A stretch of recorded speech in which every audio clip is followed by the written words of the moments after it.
Blog Talk Radio. Live from the nation's capital, it's Quintessential Listening, Poetry, with host Dr. Michael Anthony Ingram.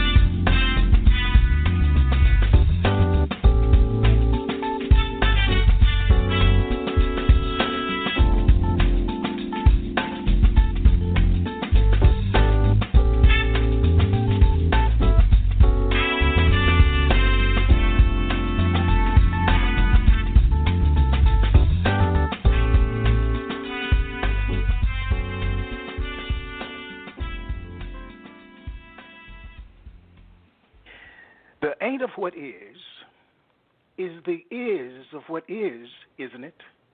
Or so I was told as a child. So I grew up believing that it is what it is, if it is what it is, and that you should not question what it is if it is what it is. Now, I'm much older, and I know otherwise. Life has taught me that you must question what it is in order to find out what it ain't. If it ain't what it was, that you would thought that it was, then it is what it is because it is what it is. But if it is what it is, and you thought that it was, then it ain't what it was, someone told you that it was, and it is what it is because you question what it is to find out what it ain't.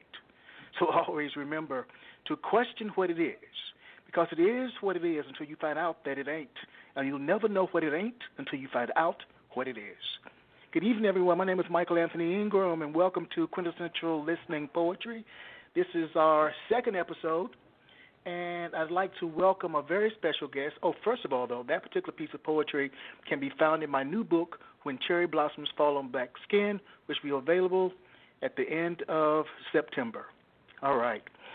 I'd like to welcome now a young man who is a Renaissance artist. He hails from Rochester, Minnesota. He avidly performs in theater, poetry, dance, and music. He has written poetry for about 10 years, and in that particular time has won 2 poetry slams as well as published an anthology in 2009. Tonight, he will have an opportunity to share his poems of growth, resilience, and perspective with audiences, with young and old alike. So again, everyone, please give a round of applause to our guest tonight, Mr. Dominique Jones. Dominique, are you there? Thank you. I am here. Yes. Thanks. Correct. All right. Dominique, you're a.k.a. Zenamir. Tell me about that, Zenamir. So, honestly, the funny story with this was my name actually started out as a gaming username that I was just making up out off the spot. And I actually really liked the sound of it, and I kind of kept it in my pocket for a while. And then when I was thinking about, like, arts aliases for the world of the internet, I was pulled that name back out, and I wanted to know more about what it meant before I committed to it in that sense.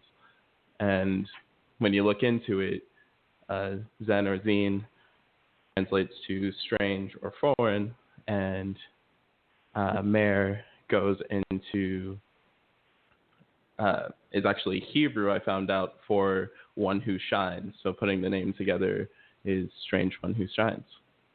All right, for one who shines. You know, you've been writing poetry for about 10 years. What's been your inspiration during this time? What keeps you writing? At first it was just like something I just tried out. Eventually it actually transferred into more like a lifeline kind of thing. I actually spent a bit of time homeless, and that's when it really like kicked into high gear, and where most of my work comes from now is post that period of me being homeless. It became something that just I needed at the time. Right. You have a very powerful story to share, and so what I'd like you to do is to begin. Please share with us a piece of your work. All right. This one is The boy I almost became.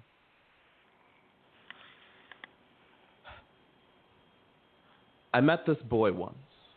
He was a bundle of energy paired with a toothless gap smile and a scarred forehead that said, I was totally paying attention when I was running around.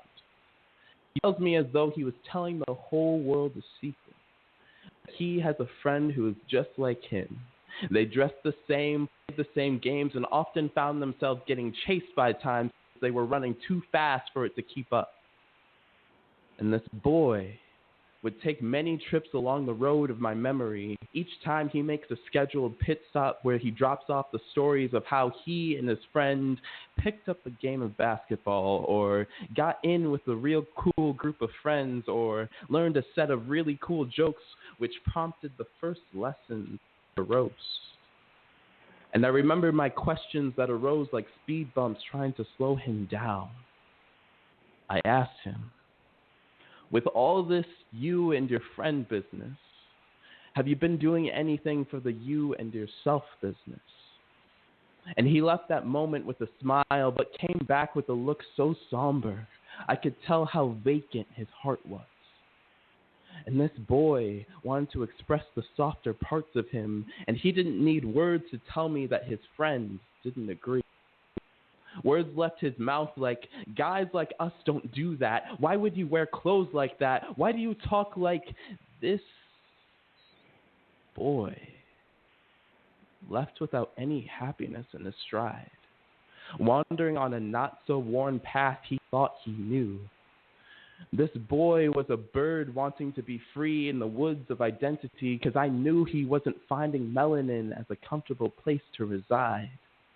And this boy was at a loss of who he was, because in society he was either too soft or too loud, but he was never proud of either, clipping the wings of personality during the forest fire of fitting in, and what was left was a wingspan singed by the way he should talk, his feathers ruffled where he tried to find his true colors, and then, right at the moment he needed to jump and fly,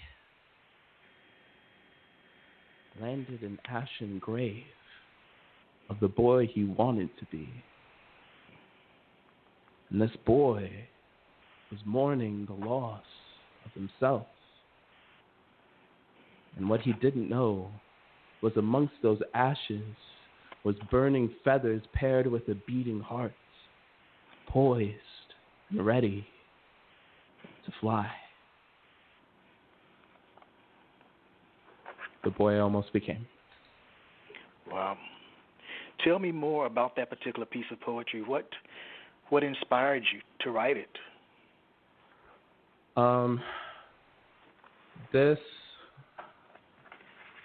Growing up, I always kind of had these moments where I felt in between two lifestyles, between like the being that more stereotypical quote unquote black person, or not being that and being what I figured was myself. And I had kind of this identity complex. And so growing up, I struggled with that a bit. And this was kind of like my reflection upon that now that I've kind of accepted, that I have accepted myself more for who I am and who I want to be, and not I thought I should be. You know, it reminds me of the work by Maya Angelou, written in 1983, The Cage Bird. And maybe I'll have an opportunity to share that later on, just in terms of wanting to be out, to be free. Mm-hmm. So that's a very, very, very powerful piece. Would you like to favor us again? Yeah. All right. This one's going to be a little bit of a longer one. Okay. All right. All right. This one is called Frequencies.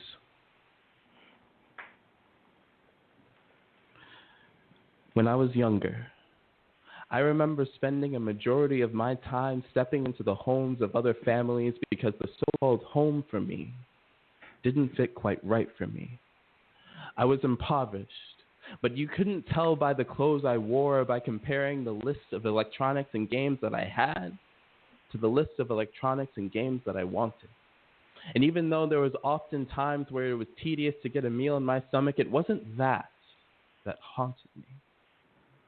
This ghost was my only company in the late hours of the night, then stalked me from classroom to classroom in the peak hours of the day. It followed me so close that my body could be nothing more than a shell for it to live in. My mind became a voicemail machine, and every time that phone went ding and someone would ask, "How's it going?" the response was as follows: "I'm fine. I'm fine. I'm fine. I'm fine." And this message went off so many times for so many people that I actually started to believe it. And it was then that it felt like my soul had left my body because it didn't like the landlord. So it wandered, following the footsteps of others in hopes of being brought back on the track towards the destination known as home. Scouring for some way to feel, my soul wandered into the homes of friends and families, where I learned that love comes in plethora of varieties. And my soul wandered onto the stage and into the spotlight, where I learned that blood isn't the only thing that binds us tight. And my soul wandered from place to place at a semi-decent pace, except for when it came to a case where I had to slow down. Slow down to observe the events on this new foreground. It noticed that it wasn't the only soul wandering to find a new home, nor is it the only one feeling lost and alone, and like a CD player on repeat, our bodies voice a familiar message like a symphony. "I'm fine," says the girl with scars riding up her arms like railroad tracks, but they lie hidden within the tunnels of her clothing, just waiting for someone to shine a light in on the darkness. "I'm fine," says the boy whose concept of romance is locked inside his ribcage because he is afraid of whether or not the views of his father's love become the views of his father's religion, all because he doesn't like the girl next door. He likes her brother. And we've all heard these words echo from person to person, each of them broadcasting their own stories over the radio network of community. But why is it that not many of us are tuned in on the right frequency? And we each become sinking ships, sending out SOS messages for someone to save our ship, save ourselves, and save our souls. Save us from the oceans of our dark minds and broken hearts, because no one wants to breathe in phrases like, "You're worthless," "You're a waste of space," and "You're not good enough." Especially when you're drowning in the tide of insecurities, they begin to change and then sting your lungs trying to get out. "I'm worthless. I'm a waste of space, and I'm not good enough." And as we choke on these words in the tide, we actually start to believe them. And sometimes we forget that it's okay to ask for help, as if we for a moment have misplaced those words amongst our emotions. So when we scavenge the battlefield of our minds and pick out a phrase, a simple phrase, when we can't actually hit that help button, it doesn't mean that you can't try. But here is something to be wary of. We are not looking for heroes. We are not looking for miracle workers. We are aware that we are drained, we are scarred, and we are wounded. But we are not broken. We are looking for someone to just be there when we feel we are at our darkest point. We are looking for someone to help us make our troubled oceans more like troubled ponds. That we look back and say, "Look how far I've come," because it's so far away. And we are looking for someone to tune in, answer the call, and bring us home. Frequencies. What does that poem mean to you?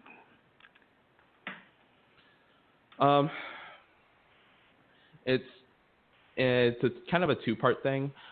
I find that, it's kind of a little bit of my own personal journey going through a real huge sin of depression, and trying to find the ways to both speak and ask for help, but also being on the other side of that at the same time, and knowing that sometimes you don't have to do the biggest things to help someone out when they're in that place.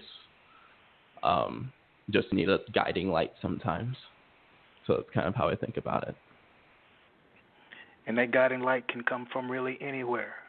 Just something that lifts you up as you're going through the vicissitudes of life. Some days are good, some days are bad, but finding a guiding light is very, very important. Exactly. The calling number is 646-787-1631, and we'll be right back.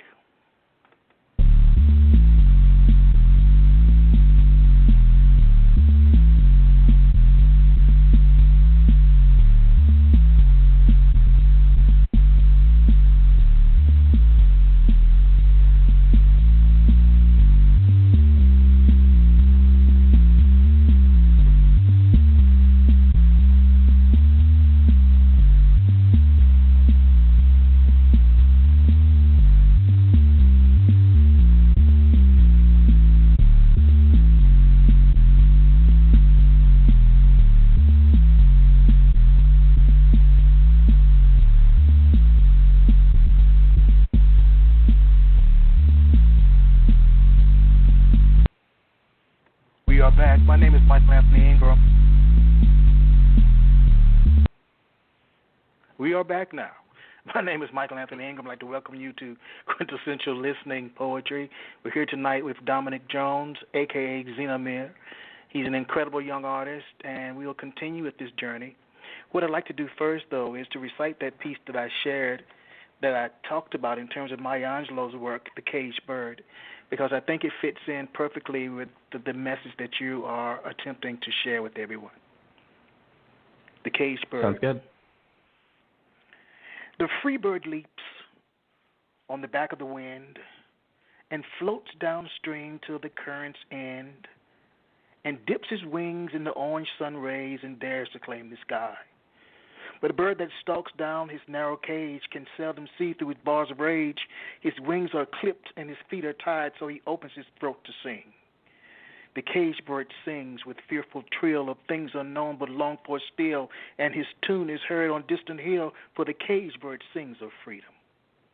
The free bird thinks of another breeze, and the trade wind soft through the sighing trees, and the fat worms waiting on the dawn-bright lawn, and he names the sky his own. But a caged bird stands on the grave of dreams. His shadow shouts on the nightmare scream. His wings are clipped and his feet are tied, so he opens his throat to sing. The caged bird sings with fearful trill of things unknown but longed for still, and his tune is heard on the distant hill, for the caged bird sings of freedom. So as I've listened to you, the running thing for me that I've heard is freedom to be yourself. I like that. I've also really liked that poem. Maya is definitely like one of the poets that I've gotten attached to, especially the fact that she also dips into different art mediums and isn't just in one too. So I'm like, yeah, there's other people that do it. I can't do it this way. Right. That's beautiful. Well, what I'd like us to do now at this particular point is for you to share another piece with us. Okay. All right. This one is superheroes. I used to love superheroes. In fact, still do. The concept of an individual being capable of single-handedly defending the world from injustice seems pretty cool. Looking back on it now, superheroes often go through a lot before they become the heroes that we know them as. Superman didn't become Superman until after he was sent to Earth in his home planet's final moments. Batman didn't become Batman until after embracing his fear when the tragic play known as murder played with him as the audience and his parents as the leading roles. Daredevil didn't become Daredevil only after being exposed to a radioactive substance and later had to deal with the loss of his father. And I used to think that I had gone through enough that maybe I would become a superhero. Now, if I put time in reverse, I remember a time where I used to curse the schools I attended because at times I felt socially offended because talking white was either seen as a blight on my life or a boost to uplift it. And now I'm beginning to remember that breaking people's perceptions is a good way to start conducting your own.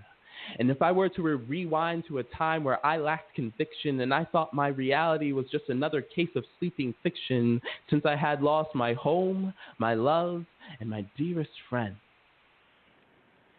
Now, I'm beginning to remember that losing everything gave me a chance to accept anything.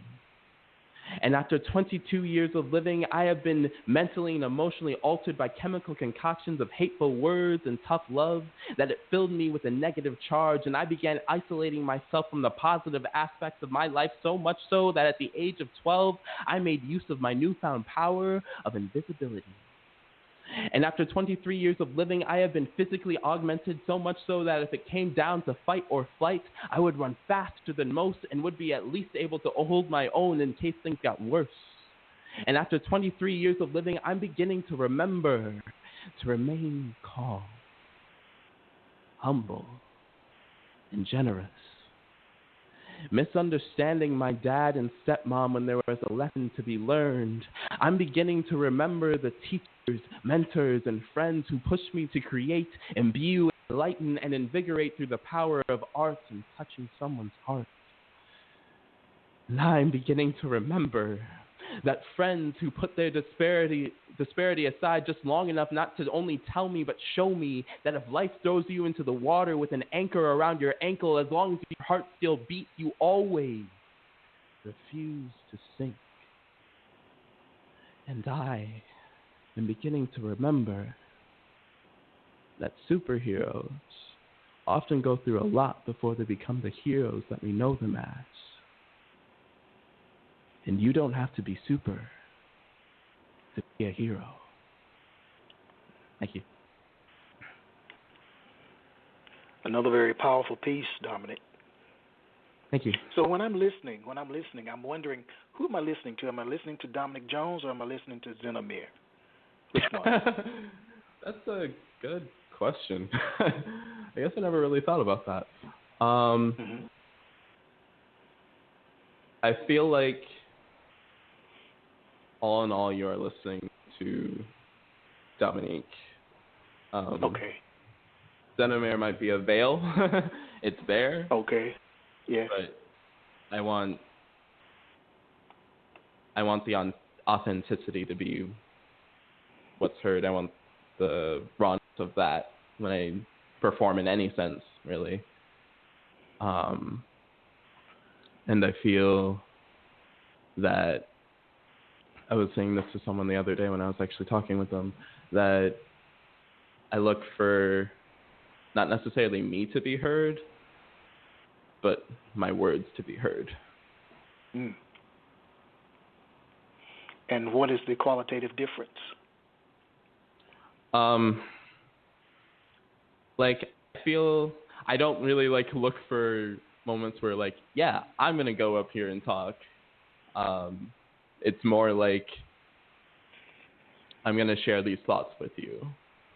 Okay. And these thoughts are going to be the things that you hear. And I feel like those thoughts that are building up from within me that come out come with from a deeper place of origin. All right. Does that work? Yes. It works. It works. Because it sounds like you've had a very rich lived experience to be a young man. It sounds like you've gone through a lot and that you've learned a lot about yourself. Yeah. I definitely have always taken time to reflect. It's very important to me. Well, how long does it take you to write a piece? Well, that can be. I think it's usually in a matter of either weeks or like hours. I've actually written some pieces that I perform the same night that I write them at an open mic. Like a couple pieces from now, not the next one I have lined up, but I'll actually show you what I mean. I do this thing called Inspired By, and I actually get thoughts from random people, and sometimes I try to get that poem. I get random thoughts from people. They don't see each other's thoughts, like 4 people, and then I put that together into a piece. And sometimes I will try to get that piece done the same night I get the thoughts and then put it on an open mic stage. So. Have you always been willing to stand up in front of people and recite?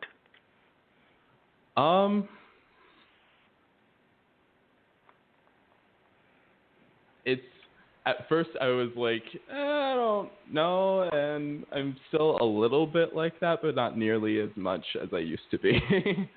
Okay. So now, I used to frequent open mics a lot, and then it's slimmed down a little bit now. But. And things have slowed down for what reason? Because it sounds as if your voice needs to be heard. Busyness and schedule more often than not. Okay. I can understand that. Do you sit and think through every word of every stanza or verse? Or do you just write freely? That's usually the difference between my 2-hour poems and my week-long poems. Okay. I think if it's something that's really, when I'm writing something that's really affected me, or like it's some life event that I'm trying to reflect on, those are usually my longer pieces that take a longer time to write. And I think about I put a lot into thought of every word that's going into it.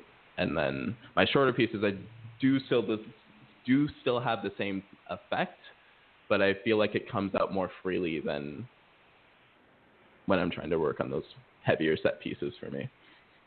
Okay. All right. Let's take a little break, and we'll be right back with Dominique Jones, a.k.a. Zenamir. My name is Michael Anthony Ingram, and this is Quintessential Listening Poetry.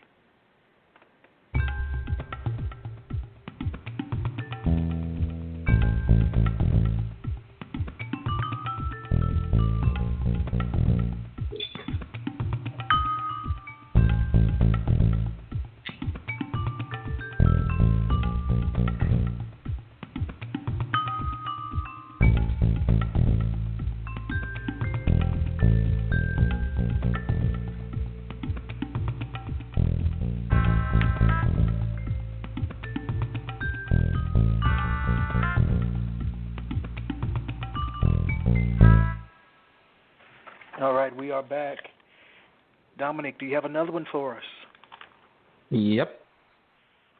Right. All right. So this next one, sometimes I actually compose music to my pieces.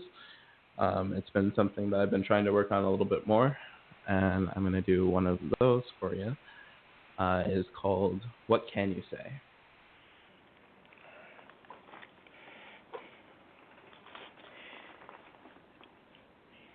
And I'm just getting the technology to work with me here for a second. Yes, not a problem. Not a problem. All right. Here we go.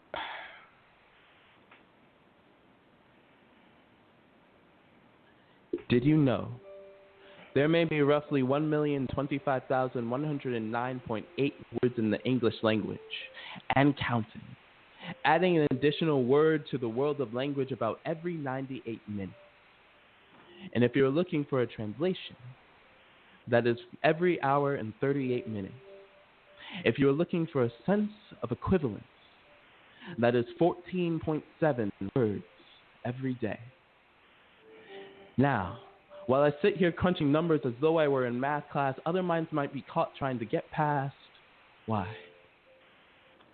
Now, what if I told you that if languages were tangible beings, they would be quite amazing beings? They would possess a balance of finesse and distress, meanwhile digress into a state of heated debate that could bounce between idle ideologies and conflicting philosophies in any situation without an ounce of hesitation. Because within them contains a certain power, a power to take fear and all the words like it and convert it from poison to fuel as fear becomes fearless. And by their hand they can chisel hopelessness down into the masterpiece that is known as hope, where it be shown in the galleries of our lives as a piece titled, How We Made It. It's in the mind as we strive for a good grade or a good meal, or even as a small hint of life blooms to truly feel real.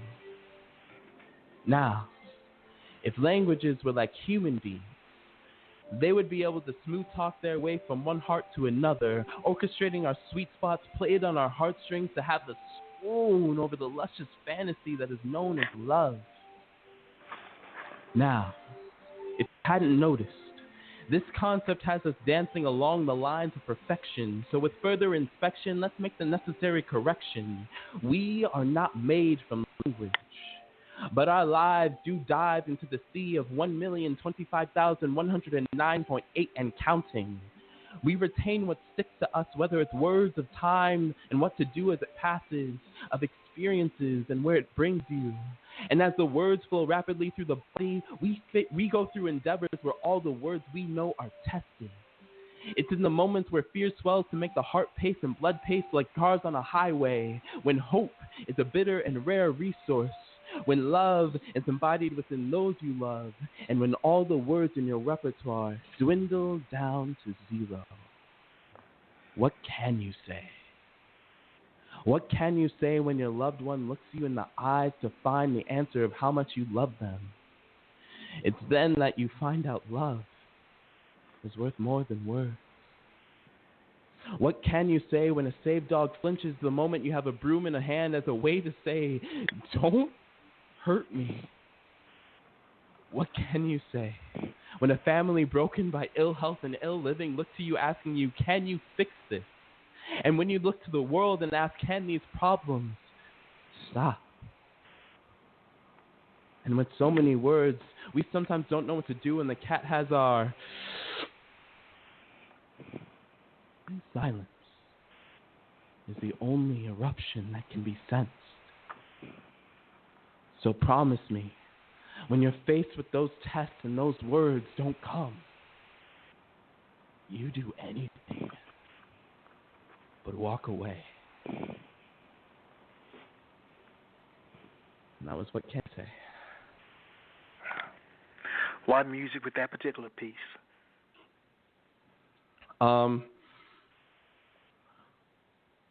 I liked the idea of doing it with this one, and this was actually the first time I did this kind of thing with it, with a piece. The reason I chose this one was with so many words and the different ways you can use language, you can have that same kind of effect with music, and music in itself is like another language. And I like interacting and weaving different aspects together in that kind of sense, and it just seemed like a perfect fit to me. All right. It's beautiful. Everyone, the number is 646-787-1631. If you'd like to call in and you have a piece of poetry you'd like to share to compliment Dominique's work, please do so. Again, the number is 646-787-1631, and we'll be right back.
Good evening, everyone. Again, my name is Michael Anthony Ingram.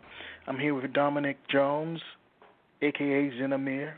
What I'd like to do at this particular point is to recite a piece, and its title is The Invitation, and it was written by Oriah Mountain Dreamer. It doesn't interest me what you do for a living. I want to know what you ache for, and if you dare to dream of meeting your heart's longing. It doesn't interest me how old you are. I want to know if you will risk looking like a fool for love, for your dreams, for the adventure of being alive. It doesn't interest me what planets are squaring your moon. I want to know if you have touched the center of your own sorrow, if you have been opened by life's betrayals or have become shriveled and closed from fear of further pain.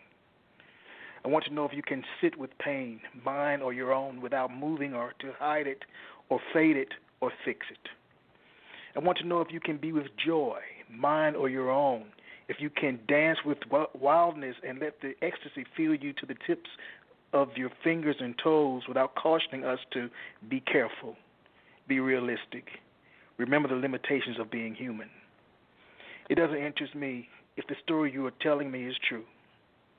I want to know if you can disappoint another to be true to yourself, if you can bear the accusation of betrayal and not betray your own soul, if you can be faithless and therefore trustworthy. I want to know if you can see beauty even when it's not pretty every day, and if you can source your own life for its presence. I want to know if you can live with failure, yours and mine, and still stand at the edge of the lake and shout to the silver of the full moon, yes. It doesn't interest me to know where you live or how much money you have. I want to know if you can get up after your night of grief and despair, weary and bruised to the bone, and do what needs to be done to feed the children. It doesn't interest me who you know or how you came to be here.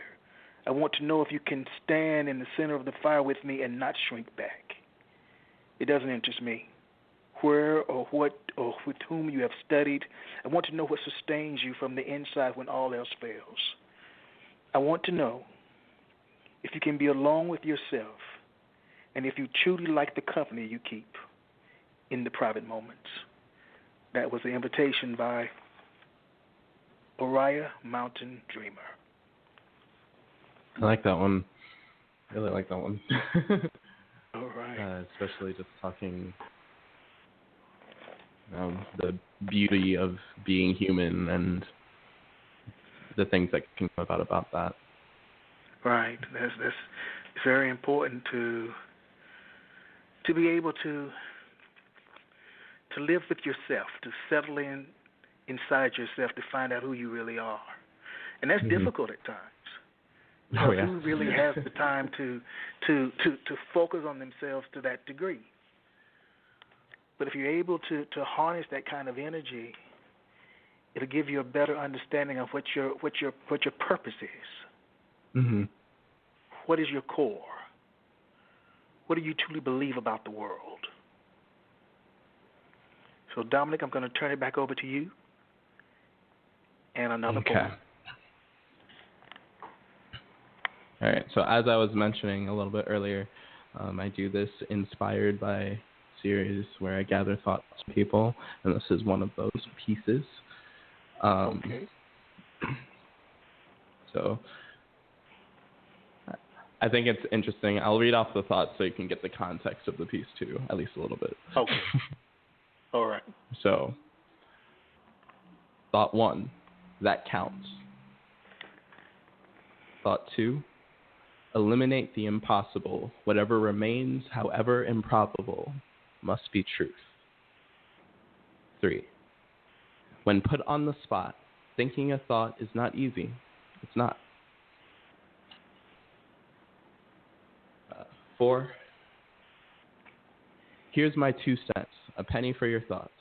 Do what you love and you love what you do. Don't worry, it's not worth the energy you put into it. Always have something to write on with you. Inspiration is everywhere. And 5, life is an endless series of distractions from life. Places can hold memories, that's why houses have ghosts. Do-gooders get prideful, Hedonists die early. Apathy is the only true middle ground to avoid hurting people. Apathetic people hurt people in ways that they don't realize.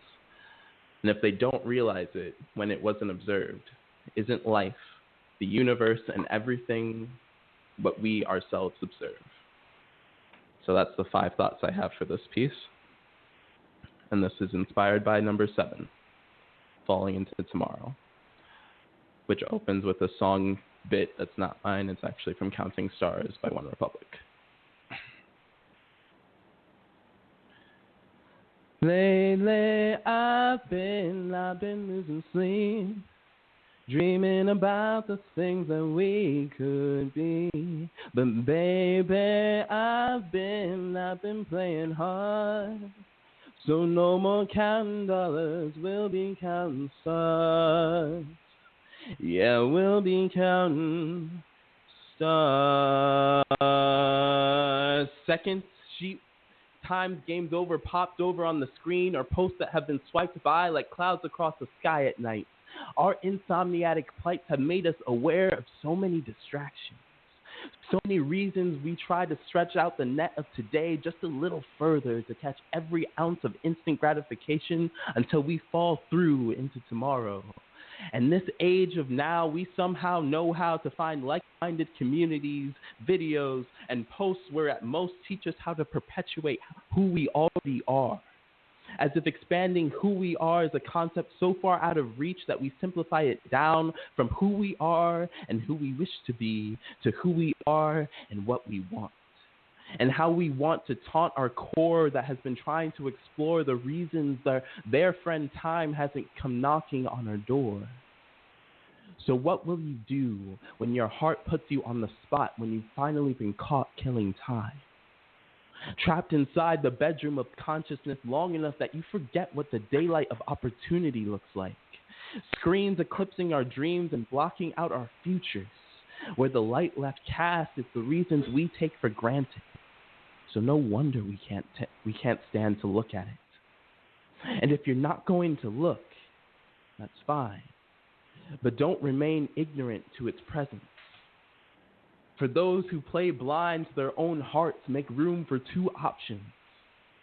Realize your error when there's still time to change it, or realize after time has walked your heart into the sunset.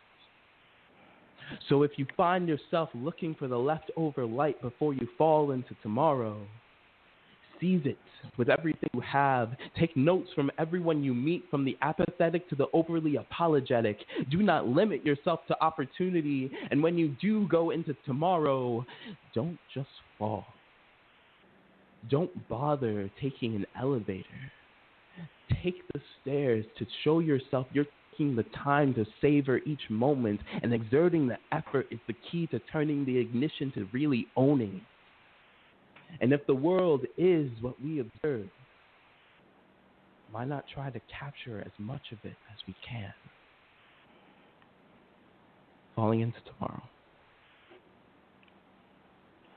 Another powerful piece. Thank you. Let me ask you a question. All great writers have writing influences. And you mentioned Maya Angelou earlier. Who are some of your other writing influences, and what makes them great in your eyes? So there's Maya. Another one would be Langston Hughes. We have a poetry slam in Rochester here called the Day of the Dead Poetry Slam, where people actually embody the poets of the past and perform their work for the slam.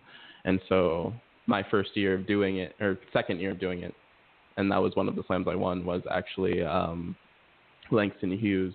So I got a lot of time to really dive into his work and how he uses his work to speak for what he believes in and what he believes in is right. And that's kind of one of the things that stuck with me with him. And then another poet is Shane Koizan. How do you spell that?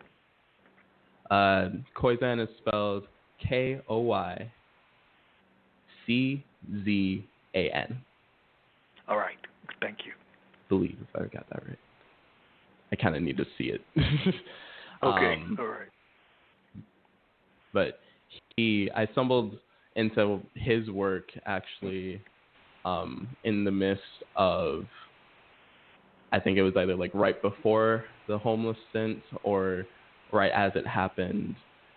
And it kind of like was that spark to say like, I need to start writing again. Okay. And his work is really, there's just this really genuine moving component to it that I don't really know how to explain other than like when I hear his pieces, like I'm there on that journey with him, I feel. And that's something I try to pertain to. And then my last big influence is Alicia Nicole Harris. I went to a slam once and she taught a workshop, and her work, one of the big conversations that we had throughout that night was how spoken word poetry can have the tendency to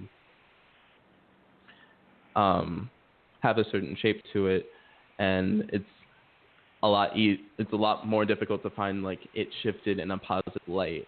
And that was like, yeah, we can do more of that, and that's what I want to do. And so having her have conversation with us like stuck with me, and she had kind of continued that conversation in her pieces as well. So that really got emulated and emphasized through that.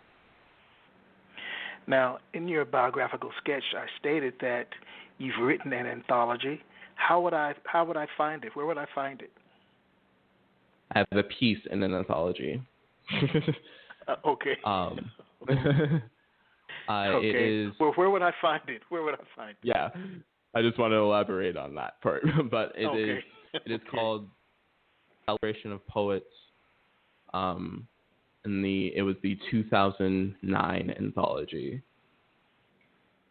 and it was like a school-based, or not school-based, but school age-based contest that it came from. So it was actually my first time trying to submit anything, and I was really surprised at the time. My teacher, Miss Purvis, actually like pushed me to send something in for it, and really grateful that she did, because that also made writing stick with me a little longer. Right. Well, will you favor us again? Of course. All right, please do. Okay.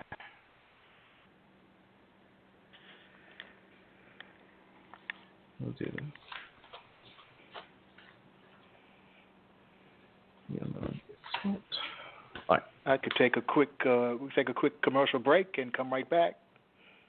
Oh, I got it. That'd be helpful. Okay. Yep, all right. I got it. Use the right tab. Right. And this one is called Recovery. They say acceptance is the first step to recovery, and hindsight is the animal that sniffed out my intentions during the late night voyages to daylight. The body, a creature that wanted so much more than it needed, as the mind reinvigorates every graze of skin, every attempt to get drunk off of my own watered-down thrill of the moment form of love. I hate the fact that my eyes will fly over the unrestricted airspace that is your body, quickly becoming King Kong to strike myself down before I go too far. And sometimes I simmer on the thought of shape-shifting into a snake so I don't solicit reasons why I suppress my urge to touch. I would want to slither out of my own skin, hoping that like a butterfly from its cocoon, I could free myself from my own shell of indecency. And isn't it crazy how we can consider ourselves civilized, but guys, we have this untamed beast within the depths of our manhood where we have misunderstood what really counts as good. And let's started as primal urges has made whole societies fall methodically into the philosophy that the balanced tip is equal. But what they don't tell you is within every space that it resonates, from every friendship to every workplace, has been leaving us deaf to what people are really saying, blind to what people are really doing, and mute from us saying anything to stop it. And these people are the women in our lives, our mothers, sisters, daughters, friends, coworkers, and wives. And these are some of the influential people who dipped their hands into the clay of life, found hope and determination, put it together, and helped shape you without asking anything in return. So let's give them this. Bring ourselves off of the soapbox of ignorance that we've stood upon for so long. Hand over the megaphone that we have mansplained with so we can dampen those primal urges to touch, look, and fantasize, and amplify an already powerful voice by really listening from the depths of your heart. Really seeing the greatness women are already doing and speaking when something needs to be done. Recovery. You know, when people hear your work, I'm sure they want to know what's next. What's next for you as a writer, as a performance, as a Renaissance artist? Okay, so what's next is I'm going to speak on specifically on grounds of writing first. Okay. I want to put out a physical, something tangible of my work, because I feel like I've gotten to that point and I can do it with some grounds to stand on. So whether that means it's a spoken word album or a book, that much I'm still thinking about, but I'm looking into putting that idea into the works and making that a reality. And then as far as a performing artist goes, my next steps is probably just getting my stuff out there more. Because I feel that I am kind of like a ghost into the internet and social media and stuff. I have some things, but I don't have a lot. I don't have you can see basically a lot of my work through this, or I have just little glimpses and pieces here and there. So that's kind of my next steps, is getting that more solid, as well as starting that project of putting out a tangible product. All right.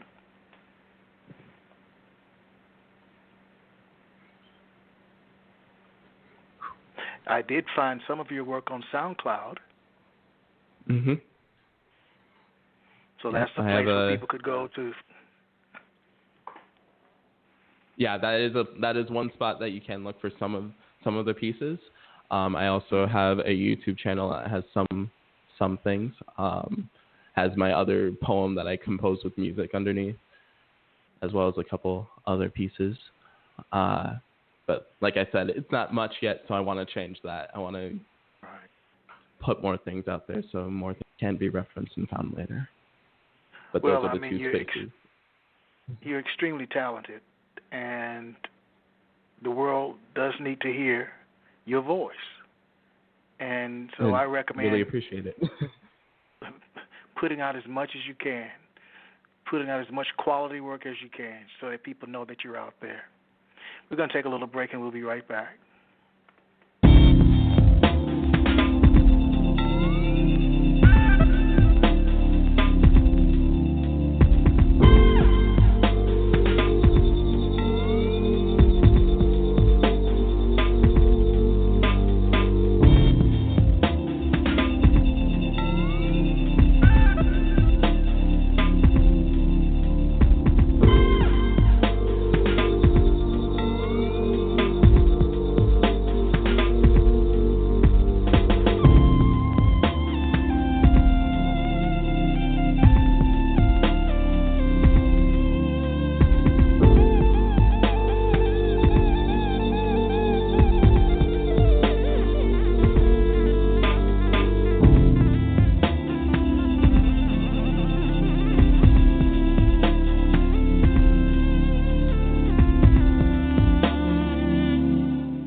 are back. This is Quintessential Listening Poetry. My name is Michael Anthony Ingram. I'd like to thank our guest, Dominique Jones, a.k.a. Zenamir, for sharing with us some very beautiful and profound works. I'm wondering, do you have at least one more that you can share with us before we conclude? I have plenty, but I will give one to close it out because that makes sense. All right. This one is called Note to Self.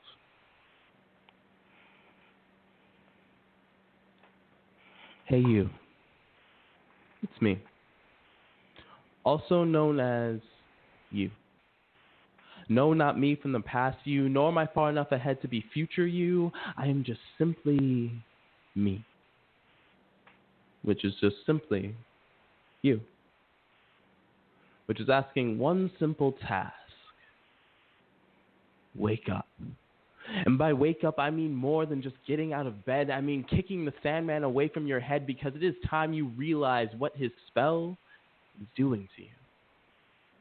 This is no longer a time for our mind to find solace in a state of malice and bitterness, nor is it a crime to stop walking through the day zombified and gather up some inspiration to reignite the fire of your goals. We are both aware that these days you go through life like a deer who got caught staring into the eyes of the monster with the headlights. So this is just a reminder to just move. Push yourself ever forward through the limitations you built before yourself. Open your eyes. It will only take a second to realize that these are just illusions. Let yourself be free from any obtrusions and no longer perceive your troubles as delusions because you have been running hard and there is no way you are not going to finish. Keep going.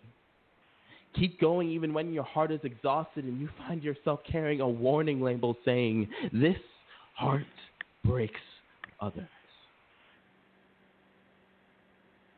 We are not defined by our labels, but we are held down by the chains our brains bind us with, which is why I've started tattooing these thoughts on this page, because if I take the time to do so, I might have the chance to etch them into your heart.